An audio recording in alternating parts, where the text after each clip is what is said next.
So, wo ist er denn? Wo ist er denn? Ah, das Auto ist da. Wo ist er denn? Da steckt der Schlüssel. Da, Mann, ist er drin. Der Kamerad.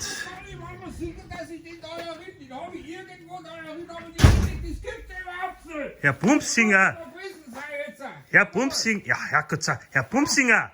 Was schimpfen Sie denn schon gerade so? Was schimpfen Sie denn so? Flaschenöffner war ich mir sicher, dass ich den da hinten hingelegt habe. Jetzt finde ich die Flaschenöffner nicht mehr. Das gibt's doch nicht.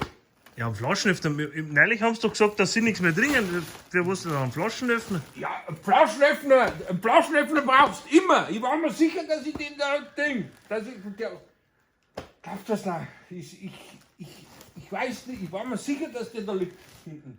Ach so. Ja, aber das mit dem Alkohol, wo wir letztes Mal geredet haben, machen Sie das noch da? Ja, freilich, ich tue jetzt momentan... Komplett auf Alkohol verzichten? Ja, komplett. Also, wir haben jetzt gesagt, also ich vorwiegend Säfte jetzt, momentan vorwiegend Säfte und wir haben gesagt, das stellen wir um, machen wir eine Flaschen am Tag, haben wir gesagt. Säfte? Hä? Sie trinken Säfte? Ja, Säfte halt. Alle Arten von Säfte haben wir. Ja, Saft halt. Also Saft, allgemein Saft. Saft, eher Saft, so. Saft, aha. ja.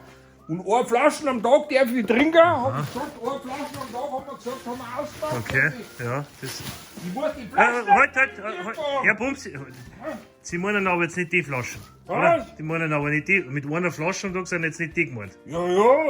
Wir haben Jetzt hören Sie, Sie bescheißen sich doch selber, Herr Bumsinger. Jetzt sind Sie mir nicht böse. Das ist ja Wahnsinn. Schauen Sie, das ist doch keine normale Flaschen. Das ist ja Riesenflaschen. Das sind ja 10 normale. ja, da kann ich nichts dafür. Er hat zu mir gesagt, eine Flaschen am Tag darf ich trinken. Ja, aber da kann ich sagen, einen großen, der meint normale Flaschen wahrscheinlich. Schau mal, was da schon Glas dran ist. Da ist ein Haufen Glas, die Hälfte ist schon Glas. Die Hälfte. Ja, aber das ist doch ein Riesenflaschen. Herr Bumsinger, jetzt seien Sie mir nicht. Also, wenn so eine Flaschen am Tag, aber dann halt eine normale. Dann muss er sich halt deutlich ausdrücken. Er hat gesagt, eine Flaschen am Tag, die ist von heute. Haben wir. Und ja, da ist ja noch eine. Was? Und die zweite da? Ja, die war von gestern. Die ist von gestern jetzt. Irgendwas muss ich auch trinken. Ja, aber. Irgendwas muss ich trinken. Obwohl, ich kann da heute 2 und dafür morgen bloß eine halbe. Ach so. Ah ja. Ja, dann weiß ich, ja, das war eine Möglichkeit, gell.